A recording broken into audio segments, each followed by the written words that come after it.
كل شيء خايف، كل شيء خايف. ما بقاش البيع بكل صراحه، راه ما بقيناش كنبيعوا والو، راه كيتباع موط. انا اللي كنكتب دابا في السوق راه ما كنفوت 2 ماطر في السيمانه. مخالفه مرتبطه بالسلوك، الجزاء ينصب على رخصه السياقه. إذا السلام عليكم ورحمة الله تعالى وبركاته.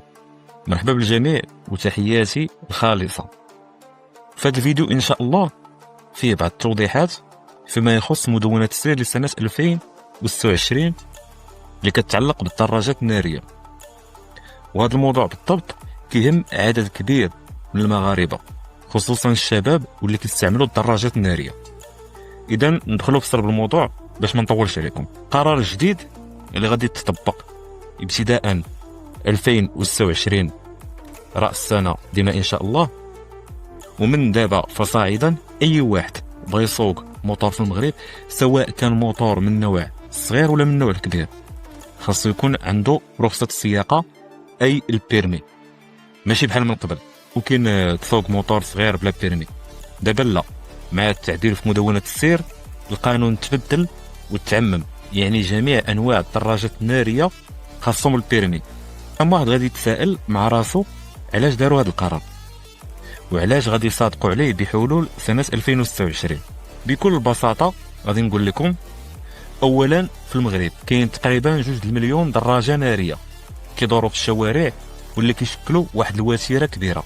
ثانيا نسبة كبيرة من هاد الناس اللي كيسوقوا بلا بيرمي، يعني واحد العدد كبير منهم لا يتجاوز 17 سنة، أي قاصر دون سن الرشد. راه ما يمكنش ولد 14 عام نعطيوه موتور اكثر من 50 كيلومتر الساعه ويبقى حي. كيستعمل دراجة نارية ما عرفش قانون السير مزيان وباقي فيه الطيش ديال المراهقة والاستهتار. وزيادة على هاد المراهقين اللي بسببهم تم تعديل القانون ديال مدونة السير، راه عدد كبير من المستعملين ديال الدراجات النارية رغم أنهم في سن الرشد، يعني العمر ديالهم كيتجاوز 18 سنة فما فوق، هما براسهم ما كيفهموش في هادشي ديال القوانين وما عندهمش واحد الدراية. وهنا يجب توعيتهم وتكوينهم باش تكون الأمور مضبوطة وتحت السيطرة. وبسبب هادشي اللي شوية من بزاف النتيجة كتكون كارثية. كاين حوادث سير كثيرة، مئات الحالات يوميا اللي كنشوفوها، وفيهم اللي كيكونوا مميتين وفيهم العاهات المستديمة. إذا الموطور واخا يكون صغير في الحجم ولكن الخطر ديالو كيبقى كبير، واللي كيسوقوا بلا تكوين وبلا وعي وما عندوش درايه بالقوانين كيعرض الحياه ديالو اولا وحياه الناس للخطر. الدوله شافت هذه الوضعيه وقررت تفرض على كل واحد بغى يسوق موطور يكون عنده بيرمي باش يزيد الوعي عند المستعمل، اي السائق يعلم القانون ديال السير ويقرا عليه في المدرسه باش يكون عنده واحد الدرايه. هاد الخطوات نقدروا نقصوا شويه من الحوادث والضحايا ولو نسبيا. بمعنى اخر وبخلاصه، الهدف ماشي تعقيد الامور، هو السلامه الطرقيه والحفاظ على حياتك وعلى حياه الغير.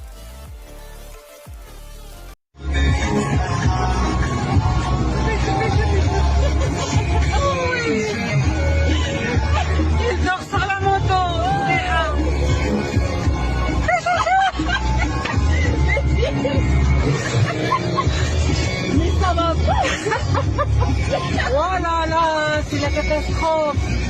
Voilà, là, là, là. وتحياتي لكم اخوان. ما تنساش تخلي لنا تعليق، كتب لنا شنو الراي ديالك في هذا القانون الجديد، واش انت مع او ضد. تحياتي لكم، نتلاقاو في فيديو جديد ان شاء الله.